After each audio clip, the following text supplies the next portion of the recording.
magonjwa. Zamani kulikuwa kuna kila dua zilikuwa zinapigwa. Nyie ni mashahidi. Sasa hivi kila mmoja ameona aingie kwenye siasa ndio ajipambazue. Au waamini labda huko kuna waumini wanaweza wakatoka kule wakaja huku. Haiwezekani. Haiwezekani na itawezekana. Naomba niwaombe baba zetu, mama zetu na vyombo vya dini, nyumba za ibada zibadili utaratibu. Nasema tu kama raia, zibadili utaratibu wa kurudi kutufundisha mambo ya kiroho. Warudi kutufundisha mambo ya kiroho. Tuna matatizo na tuna imani bado. Tufundishwe jinsi ya kwenda peponi. Tufundishwe jinsi ya kusali.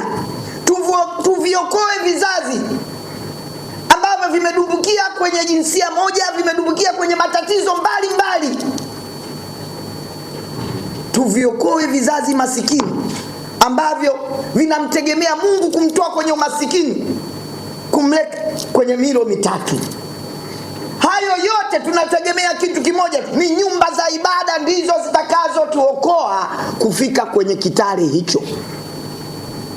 Bila nyumba za ibada, tunapozitegemea tukianza kuongelea siasa, tutajikuta tunaenda kwenye nyumba za ibada za kishetani ambazo zitaathiri kizazi chetu. Kizazi chetu kina changamoto kubwa, nyinyi ni mashahidi. Leo hii mtoto wako akikwambia na girlfriend unasema Mungu mkubwa. Utamkaripia tu machoni, lakini utaenda chumbani unasema Mungu wewe ana girlfriend huyu.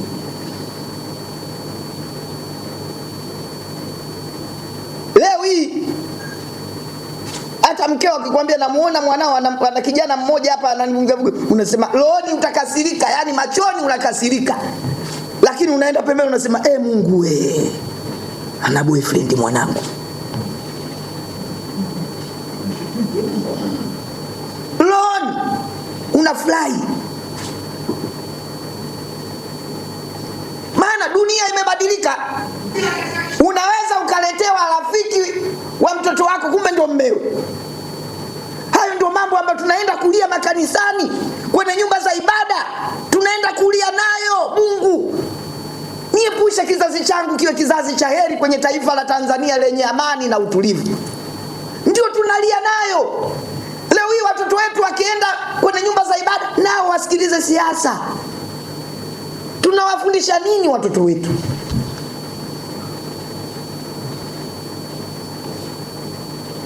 Niwaombe wote wa nyumba za ibada hizi tuongelee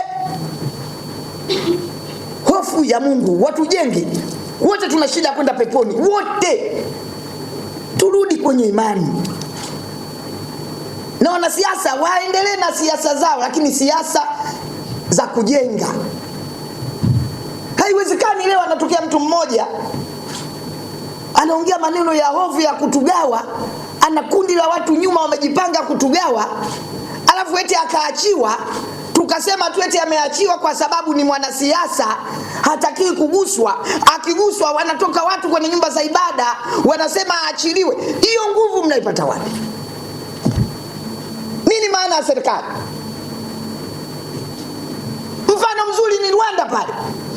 Rwanda mfano mzuri sana. Hakuna haya mambo haya. Hakuna. Serikali inabaki kwenye level yake, dini inabaki level yake. Kwenye vitabu vya dini wametuambia heshimuni mamlaka.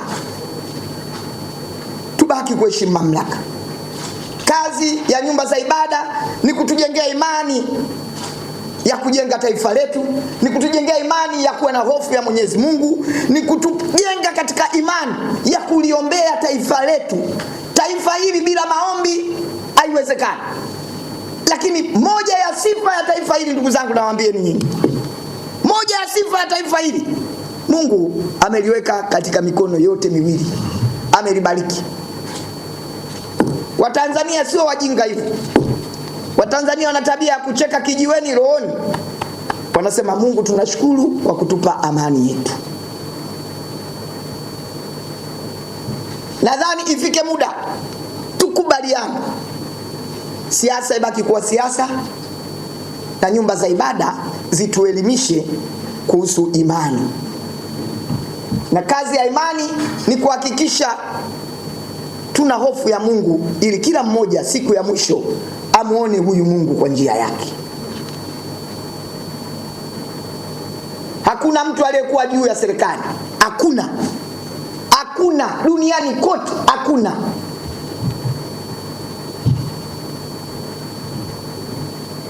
Hakuna mkono unaozidi serikali. Hakuna. Hakuna duniani kote. Never. Never. Hakuna. Serikali haiamrishwi. Serikali inashauriwa. Serikali haiamrishwi.